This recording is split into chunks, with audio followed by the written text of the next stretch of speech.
Today's episode of the My Cousin Timmy podcast is brought to you by Spiros Bros Media and Timmy's Trivia. Compete, laugh, and win. The only place to be on Saturday night. On today's show, I have an old friend of mine and former college roommate. The guy has been all over the place over the past few years. I like to refer to myself as Mr. Worldwide. I'd like to welcome Justin Walter to the show. Justin, how's it going? Good, man. Mr. Worldwide, I didn't know I had Pitbull in me. You do. Thank you. Thank you. I'm honored. You've been a lot more places than I have been, that's for sure. It's been a good 14 years of travel. Wow. So just to give you a quick background, Justin and I went to college together. We were roommates our sophomore year. Yep. And the last time I saw you, I don't know if you remember this, but it was 2012, and I came to LA. I was working for the Washington Mystics, the WNBA basketball team. And I said, who do I know in LA? And I was like, Justin, let's give him a call. So Justin came through because he's a good friend, and he took me out, and another friend of mine went out to some bars, and then the next day we went to some hip LA brunch spot. Do you remember that? What was it? I can't. Which one was it? I think it was probably in my neighborhood, so it was probably the Alcove.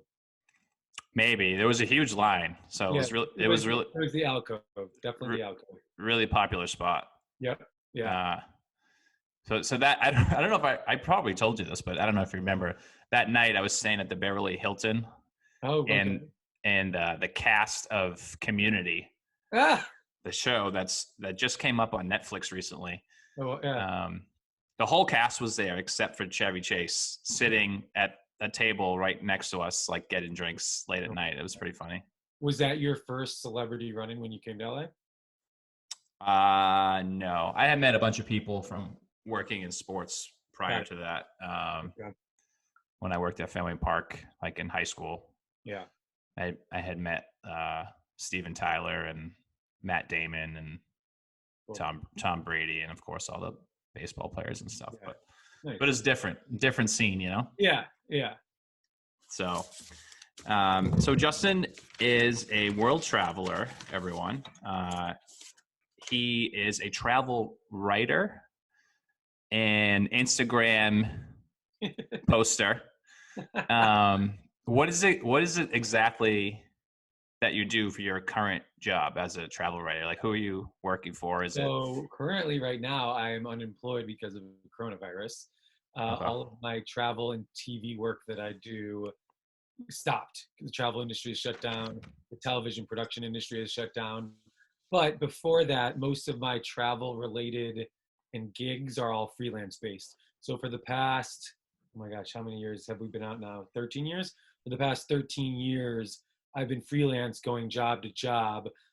There's only been a few times where I've been in staff positions for about a year or so. So I basically am an independent contractor doing travel gigs and production gigs. Okay. And where was the last place that you went before everything got shut down? So I had 2 jobs and clients before shut down in February. One was Miami Land, which was an initiative to get people to go to Miami to explore outdoors instead of nightlife. And then also to Sun Valley, Idaho. It's a tourism board that I had worked with the previous year, where I went and did a ski trip in this small town in Idaho, which I absolutely fell in love with. And then this year I went back and did outdoor adventure beyond skiing. So we did snowmobiling and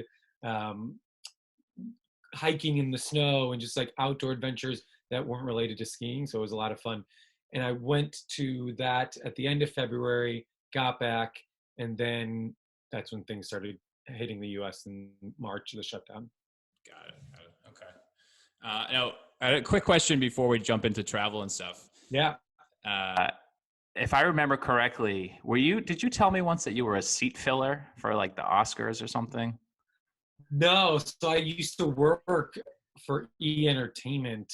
Okay. And I worked the red carpet events for the Oscars. So I actually, for 4 years, I was a writer for the red carpet questions for the Ryan Seacrest and Juliana Rancic team. So I'd worked a bunch of those like red carpet events, but I had never gone to the actual Oscars. I have gone to a bunch of music award shows like the AMAs and some other. There's a show, the one in Vegas I've been to, and then there's another one.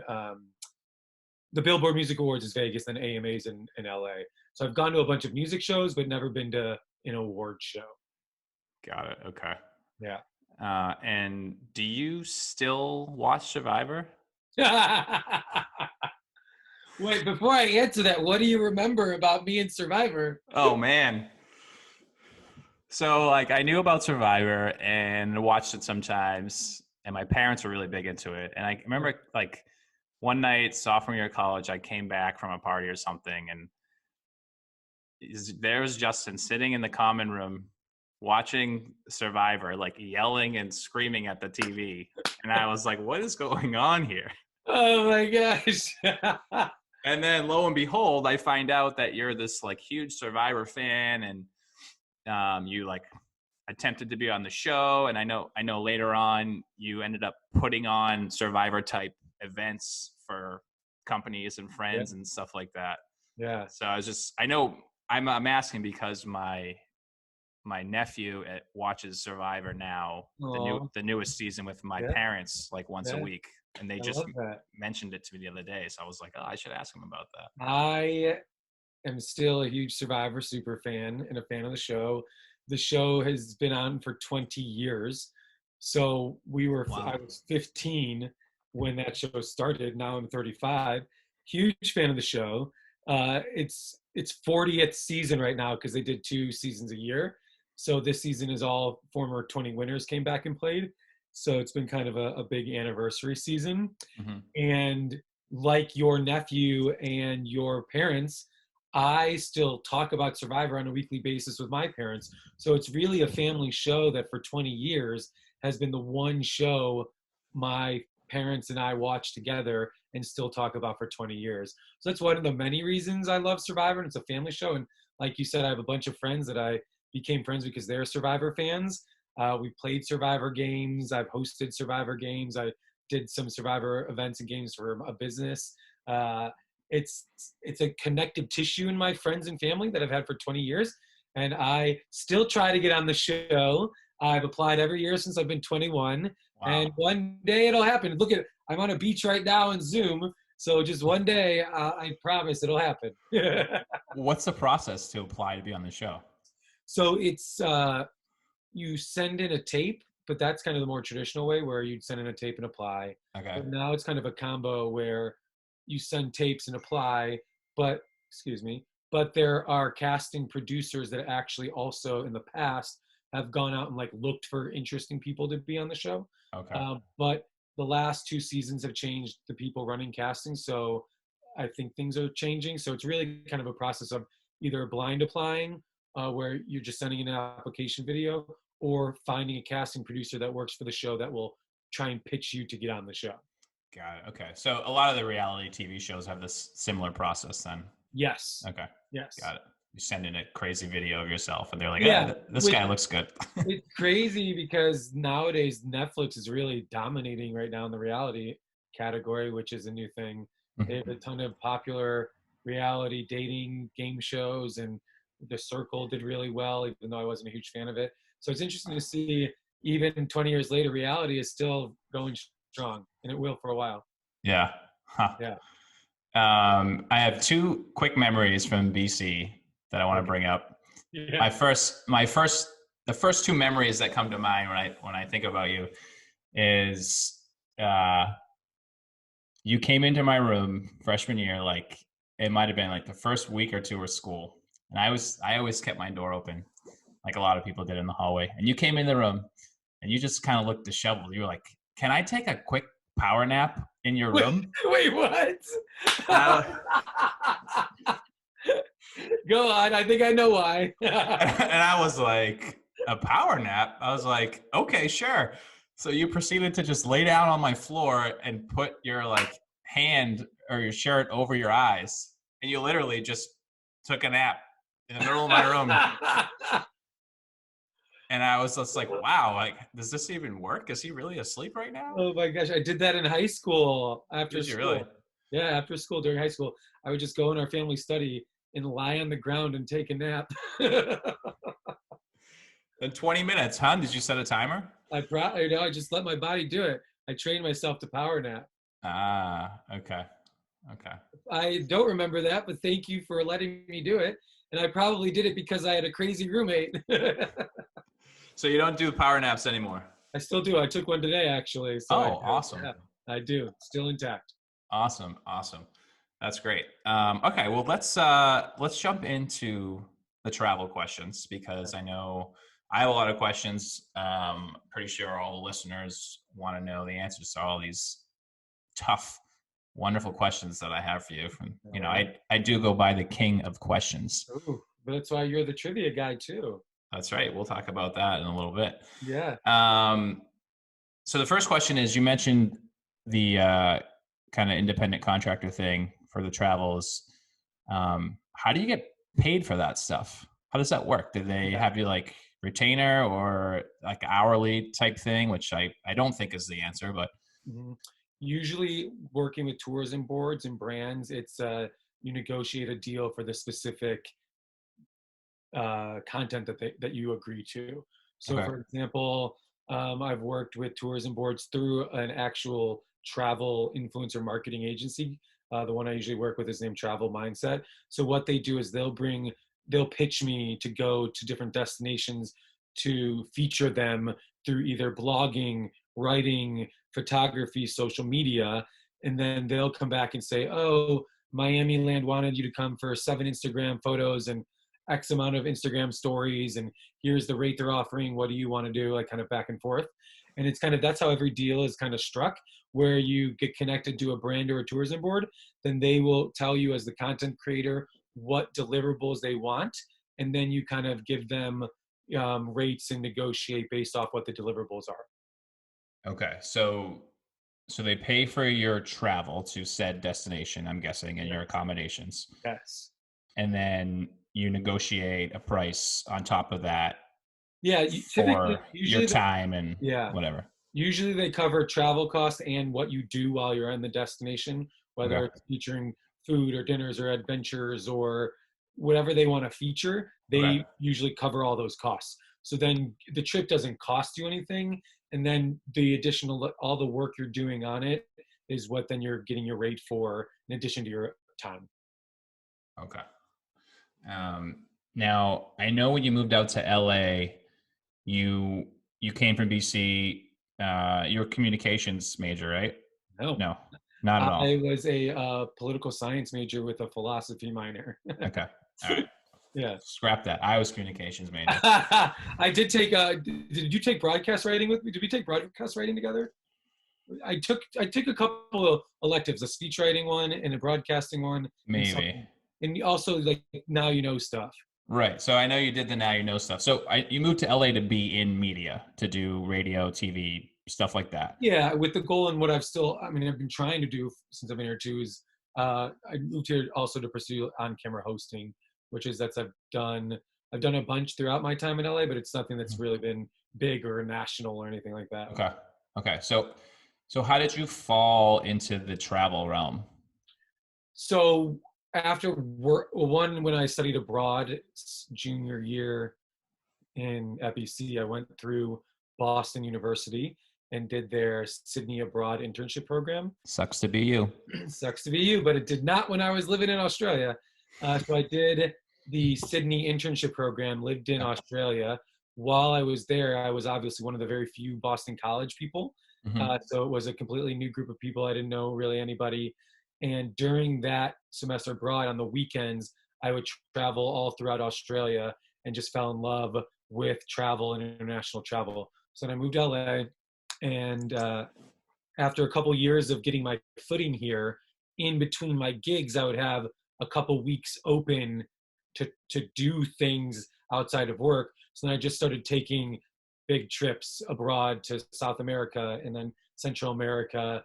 And as I did those trips, I loved photography as a hobby. So I took photos, and social media didn't exist back then. Yeah. And I just had an archive of photos from my travels.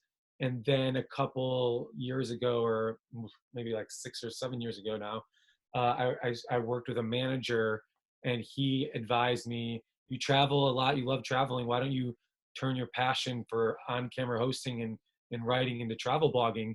So that's how I shifted into the travel space, where Okay. I had a manager that said, you love travel, you could try and turn travel into a career in line with your other skills and backgrounds working in media. So that was kind of the beginning of my focus on trying to make travel where I pay the checks, or not the Ah, checks, where I pay the bills. I want to yeah. try and make my living where Bring in the travel, checks.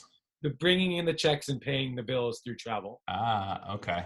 Okay. So you had a passion, then you got a little push Yeah. from And it's someone. always Okay. been kind of I've, I've done these media jobs, and the travel stuff has always been supplementary. It Hmm. hasn't been full time. I'm not a full time nomad where I have been traveling the world for like a year or two, and that's how I'm paying for my living. I'm not. The travel stuff is in addition to other media jobs and stuff that I do. Got it. Okay. Now, did you travel at all as a kid? Did your family go places internationally or just locally or? Well, not locally, domestically. My family, I grew up in the Chicagoland area, and growing up, we did family vacations to Florida, where we had a family, an aunt and uncle, and some cousins. And then we also had family on the East Coast in New Jersey. So we took family trips to the Jersey Shore, Stone Harbor, New Jersey, and Cape May. Then we also had family in the Chicagoland area, where we would do family vacations to the Wisconsin Dells and just kind of locally in the Midwest. So my travel really was kind of family centered domestically Mhm. until I studied abroad junior year of college. Okay. So was that the first time you went abroad? First time I technically went abroad was when I went to Mexico for my sister's spring breaks, her senior year of high school. So that's Okay. technically the first time I went abroad. Then at Boston College junior year, I did a Pedro Arupe trip where I did a service trip to Jamaica. So Okay. that would be kind of the second time. But then the first time where I really backpacked and traveled for an extended period of time was junior year in Australia. Okay. Got it. Whew. Now you mentioned these your freelance job. Yeah. They seem to have pick a place and then they pick you to go and explore for them. But you said you started traveling on your own before that. What was your destination selection process? Like, did you have like 10 places that you really wanted to go to, or did you like have a very specific methodology when you sat down to be like, I want to go here, here, and here, here? Or did you just kind of spin a globe in your room and point your finger? I wish I need to do that. I want to do that. No. So the first trip after I got my footing in LA that I took internationally was with a very good friend of mine. Her name was Jamie, and she is a world traveler, how I am. And she got me back into oh my gosh, I can do this. I can travel abroad on my own, and like use Lonely Planet guidebooks. So we went to Colombia and did a 2 week backpacking trip through the northern coast of Colombia, and that was kind of my first trip in 2000, I believe 10, so about 10 years ago. That really got me back into the international backpacking. Then after that, my selection process was, I always was tried to be guided by what I felt like was calling me. And I know that sounds cheesy, but I would legit go to a Barnes and Noble bookstore. Okay. I would go to the travel section. I would look at the like Lonely Planet guidebooks in the different parts of the world, and then wherever I felt that I was drawn to like pick out the books, I would pick out two or three. Then I would like flip through the suggested itineraries. I'd read the itineraries and then go with the trip that I felt like the books were calling me the most. And Huh. that's literally the process. And I could even show you if I, hold on, let me turn this background off. Um, Choose virtual background none. If you could see down there, Yeah. is a shelf of my Lonely Planet guidebooks, and I have those like every every trip that I go on. That's kind of my tradition of getting a Lonely Planet guidebook, and usually I go where what's calling me. Okay. That's the little photo that you like to take with your passport that I've Yeah, seen that's at many the start of times. every trip. At the start of Okay. every trip, I take a photo with my backpacker's backpack. I wear a different hat. I have my passport. I have my Lonely Planet guidebook, and I have a big smile on my face. And it's always the moment that I look back at the end of the trip and kind of have that of, wow, that's where I was right on the cusp of this new crazy adventure. That's awesome. I love that. Yeah, it's fun to Uh, have little travel traditions. yeah. And you get to read books too. Yeah. How about that? And well, it's interesting because the Lonely Planet, someone asked me on one of my live travel chats, will guidebooks be like they're not going to be up to date or good anymore Mm, after coronavirus, which is an interesting thing to note because all of them are filled with like what businesses to go to, where to stay. But after all this, who knows what's actually going to be yeah. surviving? So it is an interesting thing to think about how most travel guidebooks are going to be really out of touch or could be. Do they typically come out with a new edition every year? Those kind of books? Every couple of years. Okay. Yeah. So it's almost like they're going to need a new edition on all of them. Yeah. Well, you better start writing one. I know. Yeah. Sign me up. Um, my wife just walked by. Hi, She waved. Amy. Hello, Yeah. Amy. I Is she think you. hiding behind? Is she hiding behind the desk or the chair behind you? No, this is my studio here. She's not allowed in. Oh, gotcha. I think you knew. I think you knew her before you knew Oh yeah, I me. knew Amy. Yeah, I did. Yeah, I knew her before you guys were at Item.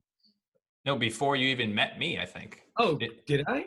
didn't you meet her We were like we in like orientation maybe? a pre-college like Probably. I can't remember. one You of those you have a very good memory. one of those special groups that Oh, the used spe- that oh that the like special group.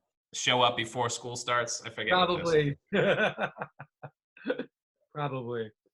Anyways, kids must be asleep if she's downstairs. So, Oh, um, sorry, just got sidetracked there. good. Um, how many countries have you been to? Let me look on my app.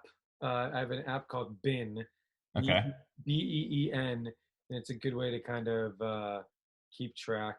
I think I'm around the 40 range. It's not as much as people think typically. People always think it's a lot more than it actually is. Hmm. I have been to 17% of the world, which is how many countries? Let's see. Why can't I shift it?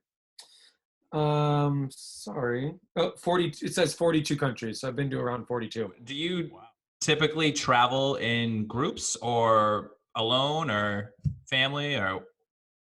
Typically, over the last 10 years, I've traveled mostly alone, actually, Okay. in a solo travel way where I go to different countries just by myself and meet people along the way and join some groups sometime here and there. And Hmm. I really love and thrive in the solo backpacking travel ways for the last 10 years. And now I'm in a place where it's fun and nice to go more of a combo with people I've known or people that I've met during my travels, and Hmm. kind of more mixed nowadays than it was Okay. in the last 10 years. So when you travel for work on these projects, Yeah.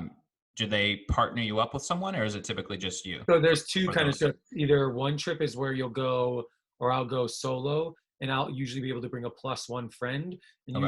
usually I bring a camera person or a friend that's willing to take photos and videos for me.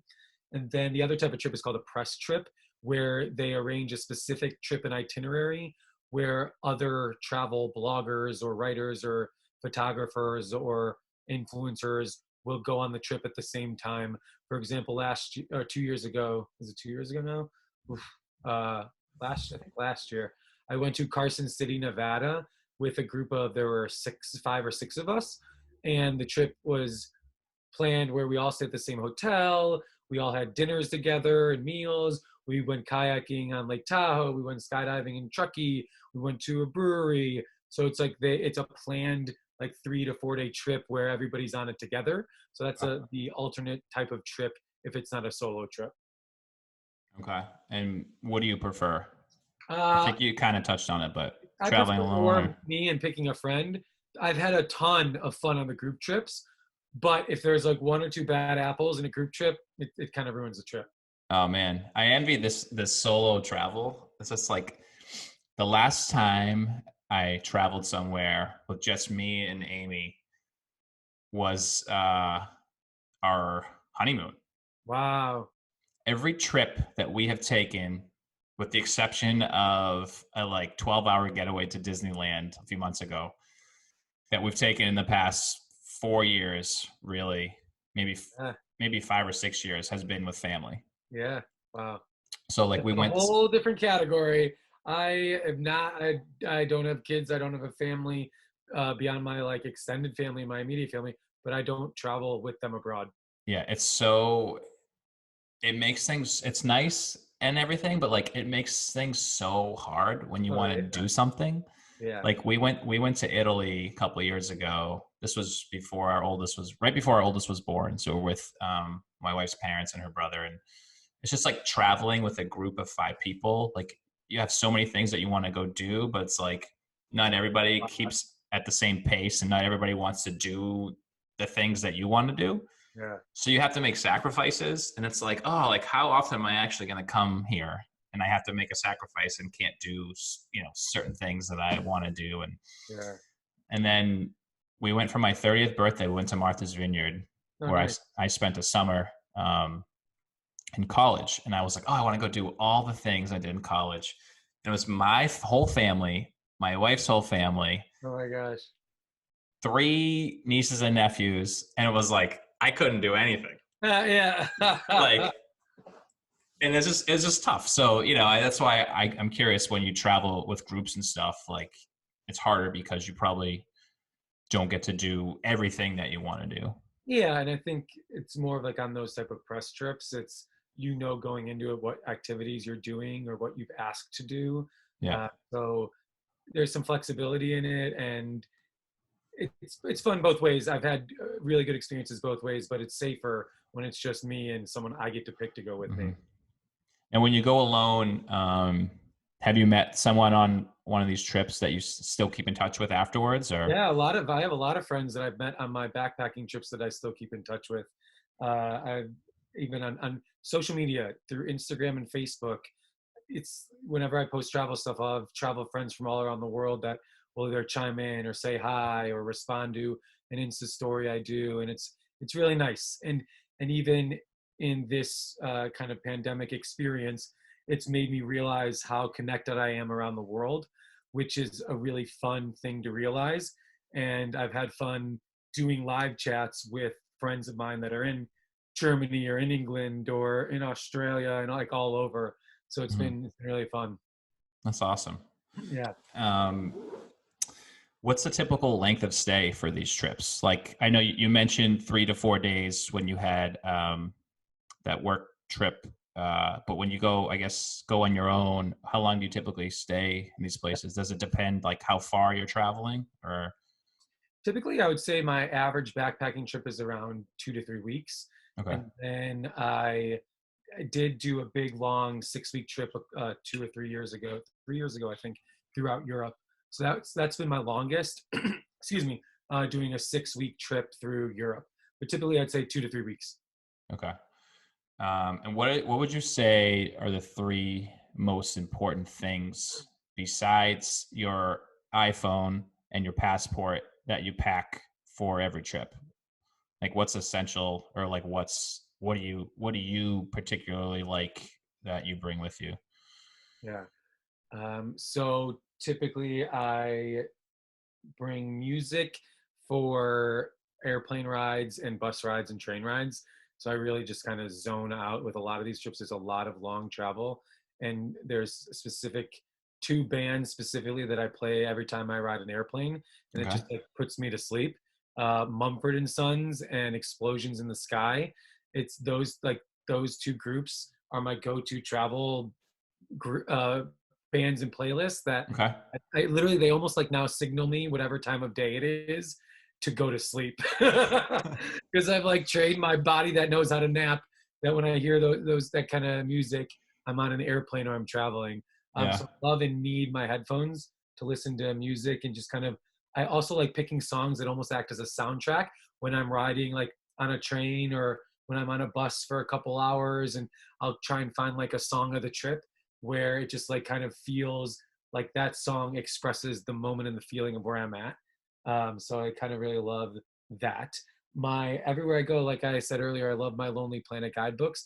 I really have done a lot of my trips off of the suggested itineraries, but I use it as a guideline, and then along the way I'll meet people that give me suggestions and help determine where I might go next. What else do I bring? I always have a baseball cap and earplugs for, usually I was staying in hostels where sharing bedrooms and dorms. Nowadays, I don't really do that as much. I try and get a private room. But for a lot of years, I was staying in these group hostels where staying with 3 to 4 to 10 people need earplugs to get some sleep. And then I'm trying to think, and not really, I don't really have anything else. I'm very low maintenance when it comes to what I pack. Just underwear, shorts, a couple tank tops, and toiletries. And that's really kind of my go-to packing list. So you fit everything, and literally, like when you go backpacking, you just have Yeah. one backpack and that's it. Yep. And then nowadays it's just a GoPro and my phone for photography. Whereas before I used to have a Canon DSLR that I would carry on. Now it's just so bulky, and I just kind of just go with the GoPro and my phone as cameras. Okay. So let me get into this Instagram photo taking thing for a minute here. I saw this piece that you did recently, where you talked about places that you traveled and like the infamous Instagram photo and like the video behind the scenes, Yes. where like it's like the picture is just amazing, but Yep. like when you look behind the scenes, it's like you're at Disneyland basically. Yeah. And there's like all these people waiting in line to get a photo and stuff like that. I see so many people on Instagram that are like just, taking pictures of themselves and so on. I'm always like, who's taking this photo of you? But like in your instance, you mentioned that sometimes you take a photographer with you on these Yeah. trips, because I know like you're basically getting paid to do this. But So there's a lot of people who take these pictures who are not, and I'm always like, who's taking these photos? but a lot of my photos too are, I just ask strangers to take a photo where I'll set up the shot with my phone. I'll say, hey, can you take a photo of me? Okay. And then I'll like say, hey, I want this to look here. I want to be standing here. And then a lot of it too is just kind of doing very simple edits in Instagram. I just do simple color correction and like cropping edits that Okay. help make the photo look a lot more professional than they actually are. But then the trips that I am getting paid as jobs, those I do typically try and take someone who's a good photographer, who is, I'm paying them as well to come on the trip in some way to help take photos. Okay. Well, I have a DSLR camera, so the next trip you Oh take, yeah, there we go. I'm your Send me guy. some of your proofs. I need to get out of here. There we go. Take me with you. Love it. Now, have you been to a place more than once? Let's I guess internationally. Have you been to a country more than once? Um, yes, I'm trying to think. I typically don't go back. The place that I've gone back to now purposefully to the same place, which I usually never do or haven't in a while, was Berlin, Germany. Okay. And is that your favorite place? What was the reason you My went back? favorite city in the world. I usually love outdoor adventure and trekking and hiking and outdoor stuff, but Berlin as a city stole my heart. I went the first time as a solo backpacker after Oktoberfest.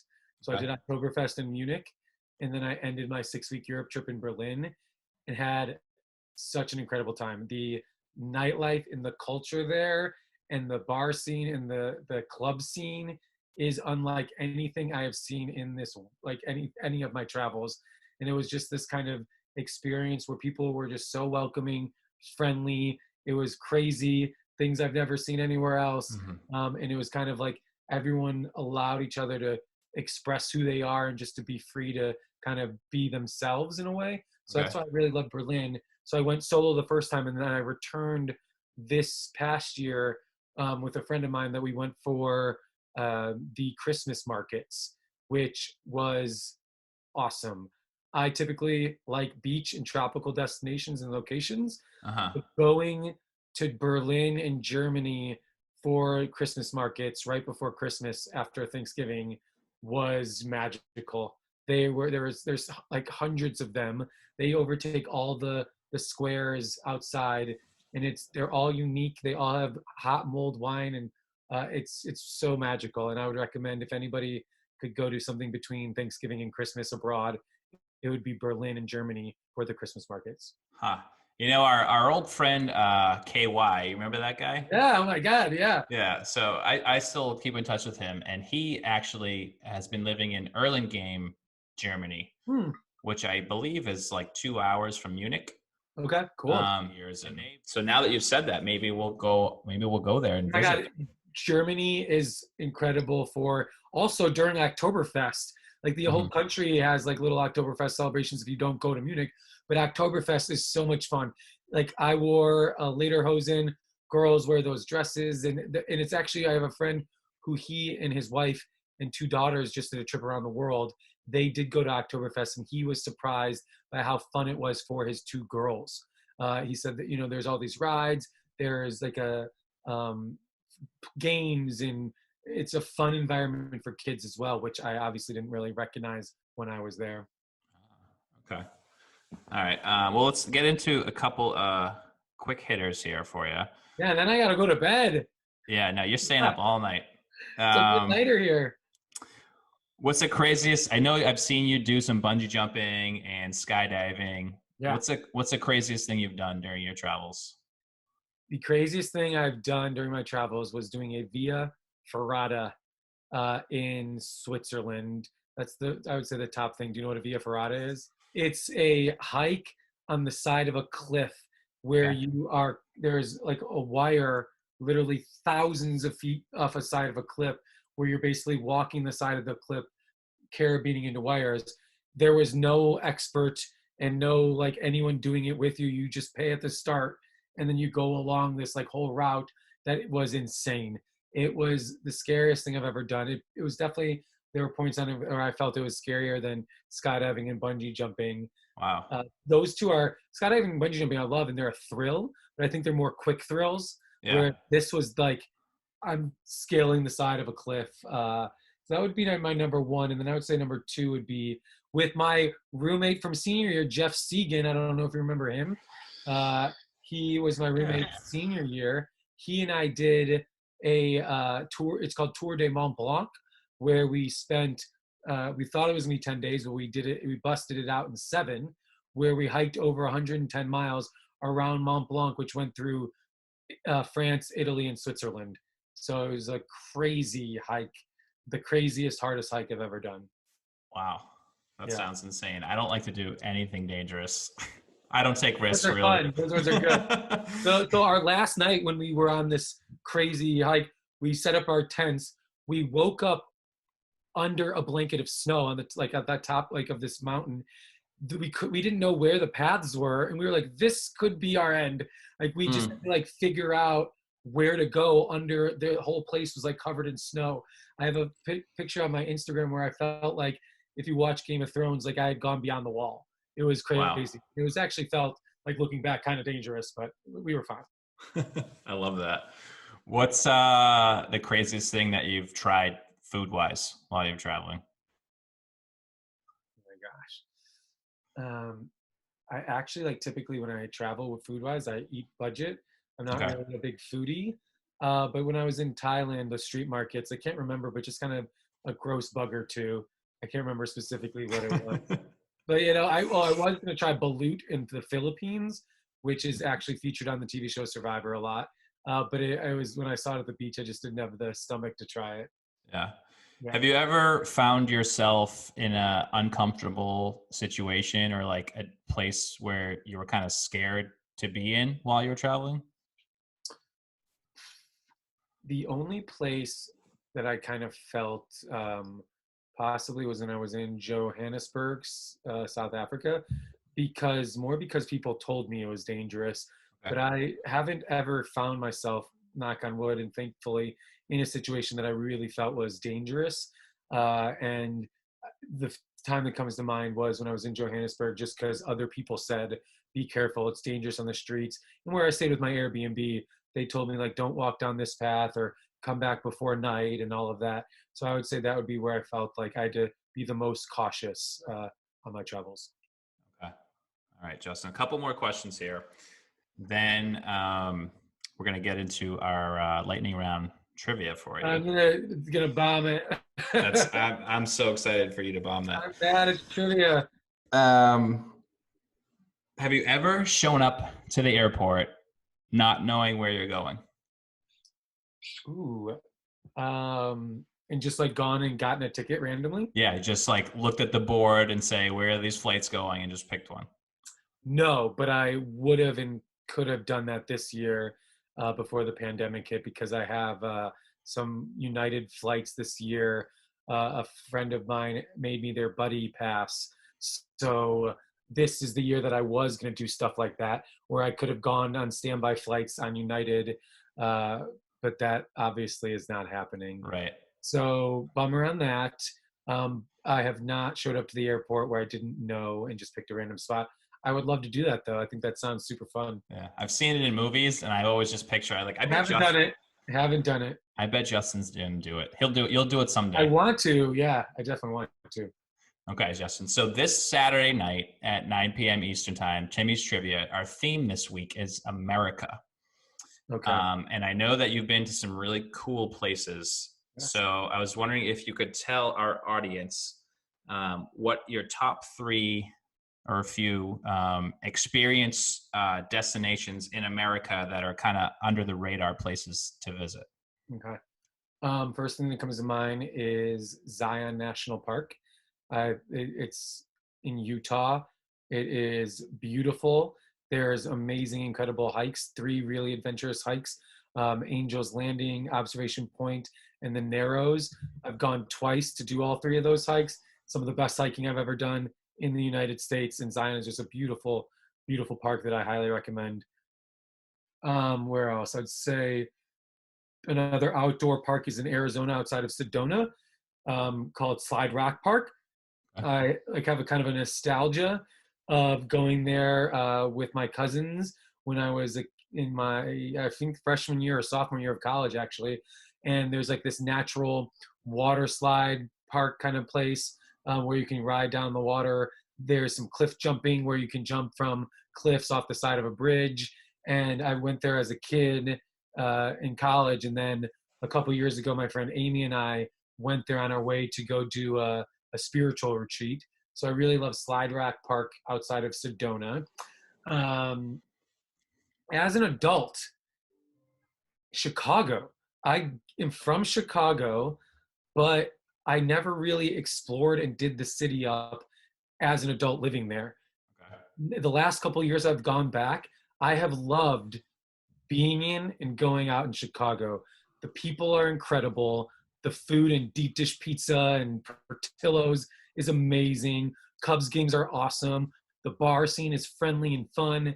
And I really think Chicago is an incredible destination. And I wish that I would have maybe lived there a little bit as an adult. Good to know. I will try to visit. I've been to Chicago a couple times as an adult. Yeah. But the Zion National Park sounds awesome. So maybe we'll try to check it out. I have a video on my Around the World in 80 Seconds video series. I have one that does an 80-second adventure through those 3 hikes, and it gives a very good picture of what the different hikes look like. Okay, cool. Yeah. All right, well, let's get into it. Do you play trivia, Justin? No, I'm terrible. No. When was the last time you did play? A couple years ago, trivia with friends at a bar, and I'm usually the least valuable player on the team. All right. Well, here we go. 10 tough questions with the king of questions. Are you ready? Sure. You can say pass if you don't know the answer, or you can guess. Okay. All right. The first question is this. Now, for our fans, before we get into this, Justin is from Naperville. Uh-oh. Correct? Yes. Illinois. Yeah. How far is that from Chicago? About 45 minutes outside of Chicago. 45 minutes. Okay, here we go. This Illinois town has a population of 43 people and is also the capital of a state on the East Coast. Oh my gosh. Well, the light got a little brighter. It's a capital. 5 seconds. Oh 5, my God, I have no 4, idea. 3, It's hard. 2, 1. No idea. What All is right. it? Annapolis. Okay. So it's Indiana. Hmm? Oh, no. Oh, you said wait, where did you say it was? The town is Annapolis. Oh, okay. Got it. Right. And Right. Annapolis is the capital of Maryland. Yes. Okay. I thought you said Indiana. Oh, sorry. What did I say? Illinois? No. Sorry. My bad. Justin, listen to the questions. So you have to put All your right. headphones on. Okay, go. Naperville Yes. has a population of around 143,000 people. Okay. How many Illinois cities have a larger population? Chicago, definitely. There's got to be a couple. I'd say 5. Very close. The answer is 4. Chicago, Aurora, Auroras. Oh, okay. Yeah. Wow. Joliet, Auroras. Oh, yeah. Joliet. and Rockford. Yep. I didn't know Aurora is bigger than Naperville. Wow. There you go. Hometown trivia. That's right, baby. I'm here to ask you the tough questions. What year was Naperville founded? 1864. Close. I thought you were going to say 1863, and I was like, that's BC. You're thinking of the wrong number here, Justin. 1831. I remember the 18 from the sign at the Naper settlement. I remember the second 2 digits. Very close. Yeah. The Colorado River runs through this national park for 277 miles long, but it's actually located in Arizona. Looking for the national park here. Oh, Grand Canyon. That is correct. I know that one. I went there as a kid. I got one. Have you been to the Grand Canyon? Yes, I have. Yeah, awesome. 2 times. Yeah. Okay, now I'll get a little sports trivia for you. I'm the worst, dude. I've seen you wearing a Cubs hat, so I know you're a Cubs fan. Yeah, I'm terrible at sports trivia. Here we go. The Cubs won the World Series in 2016. Yep. When was the last time the Chicago White Sox won? Oof. I don't know. I have no idea. All right. 2005. They beat the Houston Astros 4 games to 0. I was here in LA at a Cubs bar during that, and it was one of the most fun, obviously, Cubs games I've ever watched. It was amazing. In 2016, you're talking about. So good, yeah. Love that. Yeah, I know. Awesome. I can remember you in your Cubs hat. Yeah. All right. Here's a good one for you. A graduate of Naperville Central High School. I didn't go there. Naperville. Okay. You did not go there. Yeah. She won 2 WNBA MVPs in addition to 2 NCAA national championships. It's Candace. That is correct. Yeah, I know. It's Candace. She was, what year did she graduate? 2 years after us, I believe. Yeah, I remember. I was in high school when she was like a star at Naperville Central. Yep, Candace Parker. Yeah, Candace Parker. Okay, here's another one for you. Born in Naperville, Illinois, this MLB pitcher won a World Series with the Astros in 2017. No idea. Naperville. He was from Naperville? He was born there. Okay. I don't know if he went to high school there, but no clue. Colin McHugh just got signed by the Boston Red Sox. Yep, I don't follow baseball. Okay, here's a couple more up your alley here. I know you've been to Burning Man. I have. Okay, I love those photos. And I love to hear about it another time on a different podcast. Not on a podcast. What year did Burning Man start? Oh my God. 19. I went to when did I go?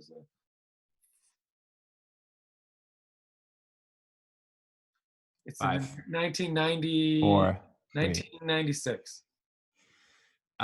From the information I got, it first started in 1986. Oh, 86? Okay. Sure. But you've been there, so you might have more reliable information. No, that's probably right. I just made that number up. So. Okay. Were you born in 86? I was born in 84. Oh, you're older than me. How about that? Okay, 2 more, Justin. Here we go. According to World Atlas, what is the most traveled city in the U.S. behind New York, which is number 1, and Chicago, which you just talked about, which is number 2. I would guess number 3 is Los Angeles.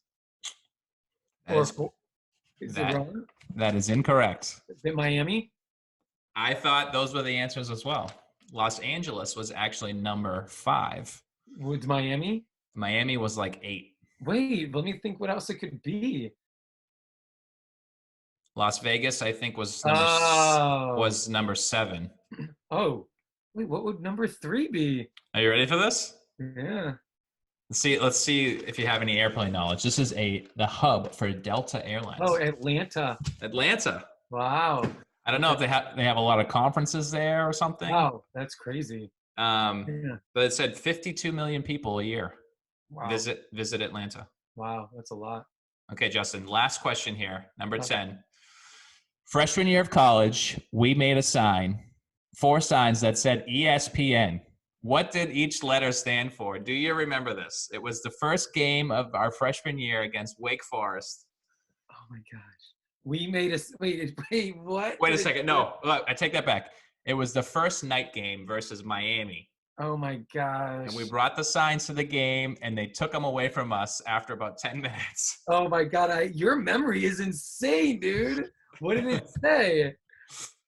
ESPN stood for Eagles Superfans Penetrate End Zone.